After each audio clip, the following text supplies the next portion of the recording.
आगे बढ़ते हैं।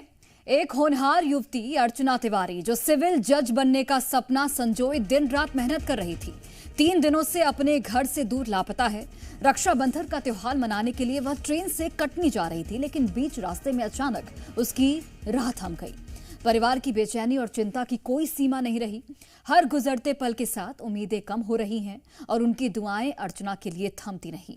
उसका मोबाइल आखिरी बार नर्मदा नदी के पास सक्रिय मिला है और इसी आधार पर होमगार्ड जवान और एसडीआरएफ की टीम नर्मदा नदी में उसकी खोज में जुटी हुई है। परिजन उस छोटी सी खुशियों से भरे बैग के सहारे खुद को संभाले हुए हैं, जिसमें एक भाई के लिए राखी और मिठाइयां थी। उसके कपड़े और मोबाइल चार्जर थे। अब आप जरा सोचिए, एक बेटी की अनुपस्थिति में ये छोटी छोटी चीजें अब उनके लिए कितनी अनमोल यादें बन गई हैं। पुलिस की जांच में खुलासा हुआ है कि अर्चना ने लापता होने से पहले कुछ नंबरों से लगातार बातचीत की थी, लेकिन अभी तक कोई जानकारी नहीं मिल पाई है। सीसीटीवी फुटेज में भी वह कहीं नजर नहीं आई। अब अर्चना तिवारी के 2 वीडियो सामने आए हैं, जिसमें वो इंदौर के सत्कार गर्ल्स हॉस्टल से निकलते दिखाई दे रही है और उसके पीठ पर एक बैग भी है। यही बैग बाद में उसके परिजनों को नर्मदा एक्सप्रेस से मिला था, जिसमें राखी और मिठाई थी। अब यह कहानी सिर्फ एक लापता लड़की की नहीं है, बल्कि उन लाखों परिवारों की है जो अपने बच्चों की सलामती के लिए हर दिन दुआ करते हैं, हर पल उनकी सुरक्षा की कामना करते हैं। हम सबकी यही आशा है कि अर्चना जल्द अपने परिवार के पास सुरक्षित लौट आए, ताकि उस परिवार की खुशियां एक बार फिर से लौट सके। तो पुलिस लगातार हर संभव प्रयास कर रही है। और अब आपको हम समझाते हैं कि ये पूरी खबर आखिर क्या है। तो कटनी की युवती अर्चना तिवारी लापता हो गई है। अर्चना तिवारी 3 दिन से लापता है। अर्चना तिवारी का सुराग अभी तक नहीं मिला है। तलाश पुलिस की लगातार जारी है। इंदौर से अर्चना तिवारी कटनी जा रही थी। रानी कमलापति स्टेशन से ये लापता हो गई। रहस्यमयी ढंग से लापता हुई है अर्चना। और ट्रेन से अर्चना तिवारी का एक बैग मिला था। इंदौर में रहकर सिविल जज की ये तैयारी कर रही थी। कुछ संदिग्ध नंबर हालांकि जरूर मिले हैं, जिनसे अर्चना की लगातार बातचीत हो रही थी और अब उसी की जांच की जा रही है पुलिस की ओर से। सीसीटीवी में अब तक किसी भी तरह का स्पष्ट फुटेज नहीं मिल पाया है। नर्मदापुरम के नर्मदा ब्रिज पर आखिरी लोकेशन, जो मोबाइल का आखिरी लोकेशन है, वो नर्मदा ब्रिज पर मिला है। अब एसडीआरएफ और होमगार्ड द्वारा सर्चिंग भी लगातार जारी है।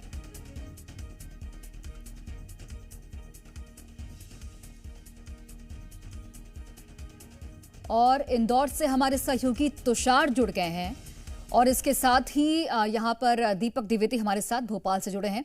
सबसे पहले तुषार, आप ही का रुख कर लेते हैं। आप बताइएगा वहां पर क्या कुछ, क्योंकि इंदौर में जिस हॉस्टल में रहकर सिविल जज की वो तैयारी कर रही थी अर्चना, आप उसी हॉस्टल के मेरे ख्याल से बाहर मौजूद हैं।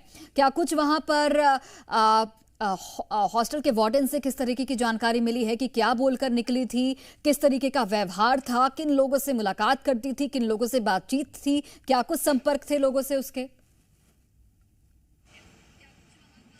जी बिल्कुल, मैं इस पूरे घटनाक्रम को सिलसिलेवार बता दूं कि 7 अगस्त को अर्चना तिवारी अपने भाई को राखी बांधने के लिए अपने हॉस्टल से निकलती है।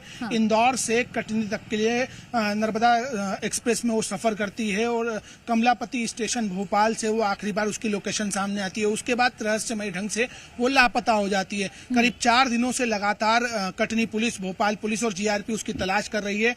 इंदौर में सिविल जज की तैयारी कर रही थी अर्चना, हॉस्टल में रहकर तैयारी करती थी। अर्चना से जुड़े हुए लोगों का यही कहना है कि 7 अगस्त को वो राखी का त्योहार मनाने के लिए हॉस्टल से निकली थी। इसी का एक सीसीटीवी फुटेज भी सामने आया है। फुटेज में दिख रहा है कि अर्चना अपनी पीठ पर एक बैग टांगे हुए, यही वो बैग है जो ट्रेन में से बरामद हुआ है, ट्रेन में से मिला। इस बैग के अंदर अर्चना जो राखी अपने भाई की कलाई पर बांधने के लिए लेकर निकली थी, वो कलाई भी मिली है। अब परिवार उसी के सहारे। वहीं हॉस्टल के उसके साथियों का यही जरूर कहना है कि अर्चना एक सामान्य स्वभाव की लड़की थी, पढ़ाई में अच्छी थी और लगातार सिविल जज की जो तैयारी कर रही थी, अपनी प्रिपरेशन में लगी रहती थी। वहीं 7 अगस्त को वो अपने परिवार से मिलने और राखी का त्योहार मनाने के लिए हॉस्टल से निकली थी। हालांकि उससे कोई संपर्क नहीं हुआ था। ये जरूर जांच में सामने आया है कि कमलापति स्टेशन पर उसकी आखिरी लोकेशन आई थी, आखिरी बार उसे देखा गया था। और ये भी बात जरूर सामने आ रही है कि आखिरी बार उसने अपनी चाची से जरूर फोन पे बात की थी। हालांकि इस पूरे मामले पर कटनी पुलिस और भोपाल पुलिस जांच कर रही है। आने वाली